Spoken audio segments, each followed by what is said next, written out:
یه بازدیدی که از این مزرعه ما امروز داشتیم خانم مهندس، همونطور که میبینین قسمت‌های از مزرعه ما یه مقدار زرد شده و این زردی میتونه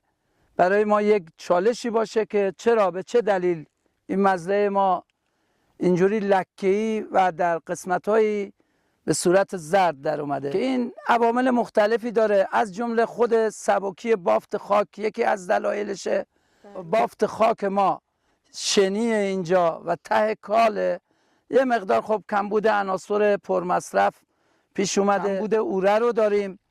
هم کمبود فسفر رو داریم و هم کمبود پتاس. فسفر همونطور که مشاهده میکنین حاشیه برگ های زرد ما ارغوانی شده، کاملا مشخصه و این نشون میده که ما شدیداً کمبود فسفر رو داریم و با توجه به سوالاتی که از خود آقای کشاورزمون داشتیم، ایشون اوره رو به مقدار کافی در برنامه غذایی چغندرش داشته، پس این دلیل زردی مربوط به اوره نیست و این برمیگرده به همین کمبود فسفری که در مزرعه اتفاق افتاده و لکه‌ای و دونه‌ای میبینین تعدادی از بوته‌های چغندر قند زرد شده که اینو حتما کشاورزان ما باید در مدارهای جلوتر اگر میخوان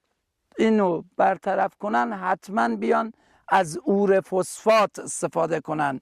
چون اوره فسفات به صورت محلول در آب بوده و کود آبیاری میتونیم استفاده کنیم که این هم جبران فسفات داخل مزرعه رو میکنه، هم اوره رو، و یک تعادلی بین رشد رویشی و غده‌ای و ریشه‌ای ما رو انجام میده.